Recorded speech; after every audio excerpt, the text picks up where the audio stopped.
Hey everyone, my name is Josh and welcome back to your fourth stimulus package and news update. We have a lot of news to get into in today's video, but first, if you would like to receive 1 free stock from Robinhood and 2 free stocks from Webull, make sure to go ahead and claim them by clicking my links, which you will find in the description box below. Okay, so today the House and Senate will both be returning from recess, where their two main issues will be the threat of Russia invading Ukraine, in addition to a Supreme Court justice retiring. Other than that, the federal government will once again be running out of money in just 18 days. Oh, and Build Back Better is still completely stalled out. With the crisis in Ukraine, some argue that it's none of our business and we should actually be more concerned about our borders.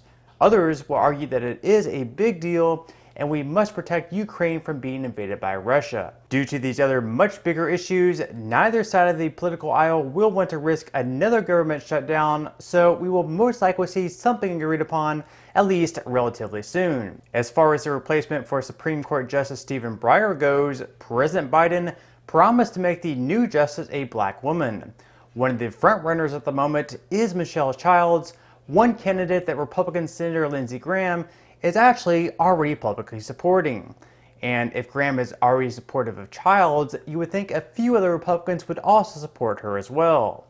Because of this, if Biden wants to make a relatively bipartisan nominee, Childs would be the obvious selection. Here is Republican Senator Lindsey Graham talking about Judge Childs. As you know, coming up on this program, Congressman Jim Clyburn, he has said repeatedly in interviews that South Carolina Federal District Judge Michelle Childs, not only as someone he likes, but that both South Carolina Republican senators will support her. So he's talking about you. Did you tell him you're a yes vote on Childs?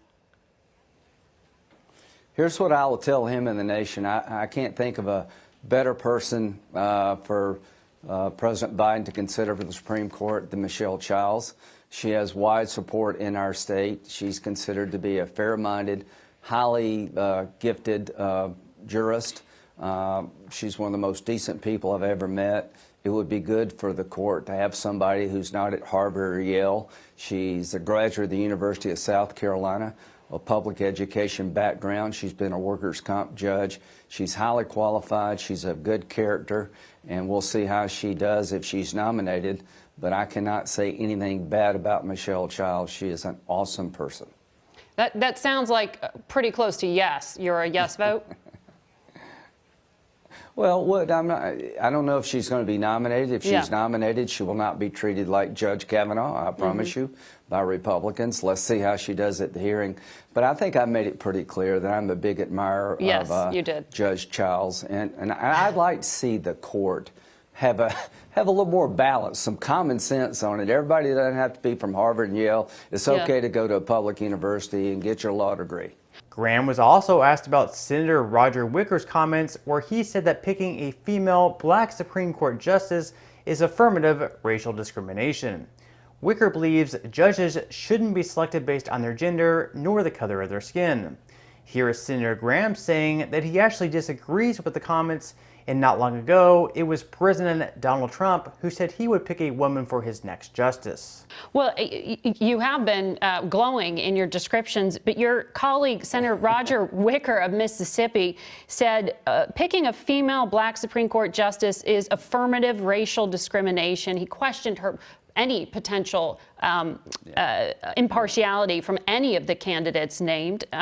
Nikki Haley of South Carolina also tweeted the president should not have a race or gender litmus test. President Reagan promised to nominate a woman, Sandra Day O'Connor. So why is this different? Well, it's not different to me. Put me in the camp of making sure the court and other institutions look like America. You know, we make a real effort as Republicans to recruit women and people of color to make the party look more like America. Affirmative action is picking somebody not as well qualified for past wrongs. Michelle Childs is incredibly qualified. There's no affirmative action component if you pick her. She is highly qualified. And President Reagan said, running for office, that he wanted to put the first female on the court. Whether you like it or not, Joe Biden said, I'm going to pick an African-American woman to serve on the Supreme Court. I believe there are plenty of qualified African-American women, conservative and liberal, that could go onto the court. So I don't see Michelle Childs as an act of affirmative action. I do see putting a black woman on the court, making the court more like America. In the history of our country, we've only had 5 women serve and 2 African-American men. So let's make the court more like America, but qualifications have to be the biggest consideration. And as to Michelle Childs, I think she's qualified.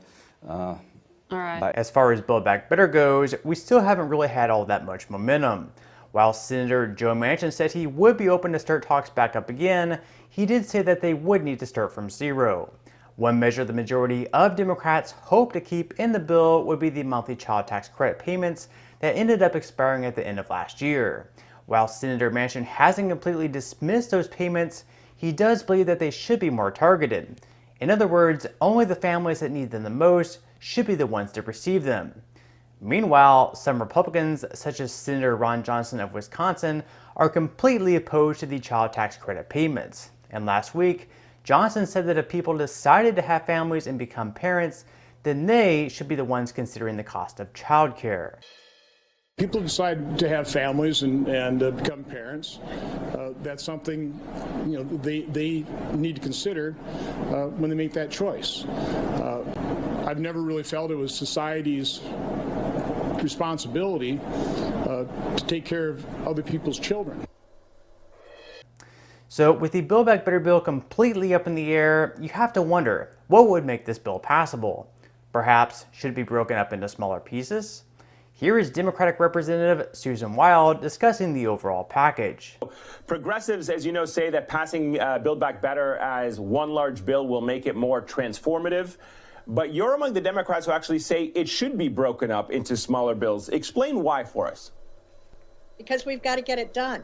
And what we have learned is that Senator Manchin is unyielding on the big package. So we need to break it down, not necessarily don't do it on through reconciliation. We might still do it as a reconciliation package, but we've got to make sure that we are working on the provisions that we can get through the Senate. And Senator Manchin, to his credit, has been very, very transparent about what he will, at least recently has been very transparent about what he will go for. So let's work on those issues. Let's get a solid timeline in place, and let's make sure that we can get what we can get done. So help me understand, which of the provisions do you believe have the best chance of passing as standalone bills? So the things that I think have the best chance are those things that have broad spread bipartisan support. And I don't mean among senators and members of Congress. I'm talking about the electorate. But most specifically, you mentioned prescription drug prices.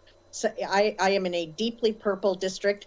I hear about prescription drug prices from everybody. And so that's something that I think we absolutely need to get through. And I think that we can. Senator Manchin has indicated some acceptance of that. The climate issue, I was actually very pleasantly surprised to hear from Senator Manchin on that. I think particularly he's talking about renewable energy and the jobs that go with that, which I think would benefit his state very much. And then childcare. And, I heard the clip that you just played about Senator Johnson.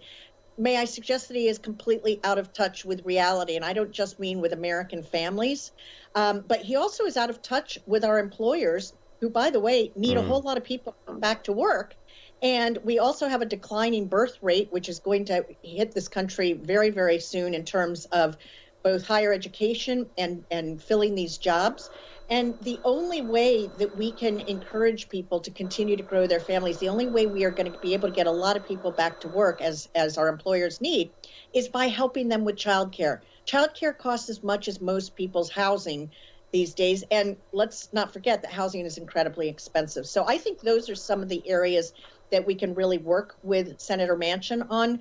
I think that we should not continue to push those things that he has been very vocal about not being supportive of. And one of those, quite frankly, I differ with a lot of the people in my caucus on this who want to continue to push on child tax credit, which I know is an incredibly important thing. It benefited 135,000 children in my district.